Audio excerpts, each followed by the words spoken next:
কিছু ভাইয়েরা বক্তব্যের মধ্যে বলেছেন যে রোজা এবং পোজা মুদ্রার এপিঠ এবং ওপিঠ।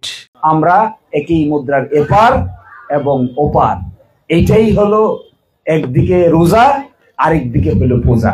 এইরকম যারা বলে অবশ্যই কাফের হয়ে যাবে, এদেরকে আবার নতুনভাবে কালিমা পড়ে মুসলমান হইতে হবে। কেন? রোজার বিষয়টা হচ্ছে সরাসরি আল্লাহ পাকের হুকুম। আল্লাহ পাক সুবহানাহু ওয়া তাআলা বলেছেন, ইয়া আইয়ুহাল্লাযীনা আমানু কুতিবা আলাইকুমুস সিয়াম কামা কুতিবা আলাল লাযীনা মিন ক্বাবলিকুম লাআল্লাকুম তাত্তাকুন। এই রোজা ফরজ করার জন্য আল্লাহ পাক আয়াতে কোরআন নাজিল করেছেন। এটা হচ্ছে ইবাদত, আর পূজা শিরিক। আমরা ইবাদত এবং শিরিক যদি মিলাই ফেলি এটা কেমন হবে বলেন তো?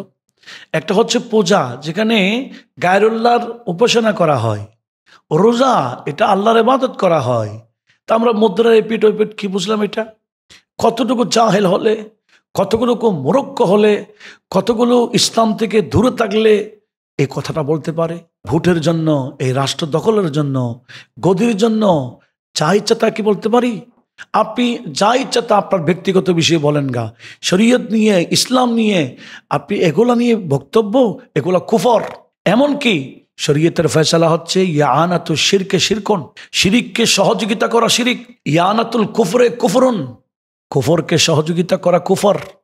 কেউ শিরিক করছে, আমি কি সহযোগিতা করলাম, আল্লাহ আমাকেও মুশরিক হিসেবে গণ্য করে ফেলবেন।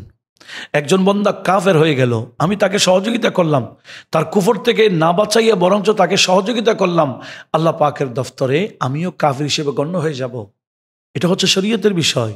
এগুলো দেখলে হুজুর করিম সাল্লাল্লাহু আলাইহি ওয়াসাল্লামের ইলমে গায়েবের কথা আমাদের কাছে স্পষ্ট হয়ে যায়।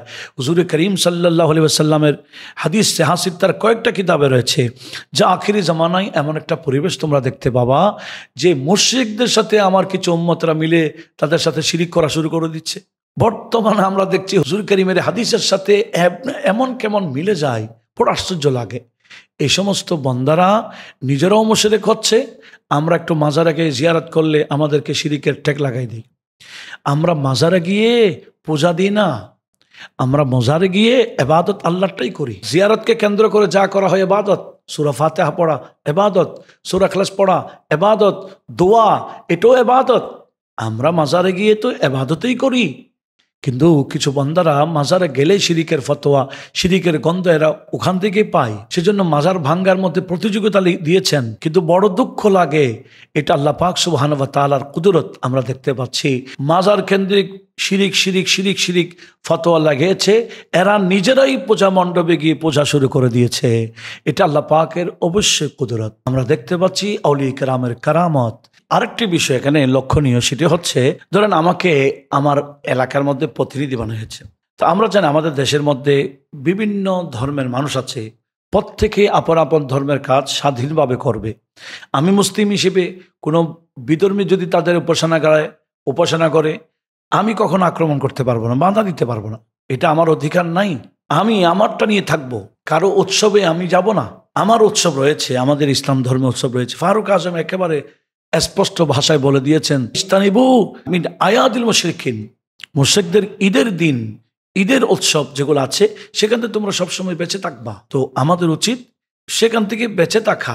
হ্যাঁ, আমাদের এলাকার মুসলিম মিল্লাতকে আমাদের অবশ্যই এ বিষয়ে সতর্ক করতে হবে যে আমাদের পক্ষ থেকে কোনো ধরনের বিশৃঙ্খলা, কোনো ধরনের তাদের উপাসনার মধ্যে আঘাত করা, কোনো ধরনের হামলা করা, এটা আমাদের পক্ষে কখনো উচিত হবে না। এ বিষয়ে আমাদেরকে সতর্ক থাকতে হবে। সে বিষয়ে রাষ্ট্রীয়ভাবে পাহারাদার থাকবে। আমি মুসলমান টুপি লাগাইয়া, আমি জুব্ব লাগাইয়া, মুসলিম সেজে বিশাল হুজুর ওখানে গিয়ে নামাজ পড়বো, পাহারা দিব, এগুলো সব ভতবাজি, এগুলো সব ধোঁকাবাজি, এগুলো ইসলামকে আরো কলঙ্কিত করছে। সেজন্য যারা রাষ্ট্রপ্রধান আছেন ইনারাই দায়িত্ব পুলিশ ওয়াগারা দিয়ে পাহারা দেওয়া, আমাদের দায়িত্ব না। আমরা কখনই কাজ করতে পারি না, আমাকে সরকার এই দায়িত্ব আমাকে দেয় নাই, আমি নিজেই যাচ্ছি। এর অর্থ হলো আমি তাকে সহযোগিতা করতে যাচ্ছি। আমার উদ্দেশ্য দুনিয়া, আমার উদ্দেশ্য ভোট, অন্য কিছু না। এগুলো সব ধোঁকাবাজি। আল্লাহ পাক সুবহানাহু ওয়া তাআলা এই সমস্ত ভণ্ড মুসলিম বেঈমান, নিজেরাও মানুষদেরকে যারা বেঈমান বানাচ্ছে, এই সমস্ত মরদুদ থেকে আমাদের ঈমান আকীদা হেফাজত করুক। আমিন। ওয়া মা আলাইনা ইল্লাল বালাগ ওয়া আখিরু দাওয়ানা আলহামদুলিল্লাহি রাব্বিল আলামিন। আসসালামু আলাইকুম ওয়া রাহমাতুল্লাহি ওয়া বারাকাতুহু।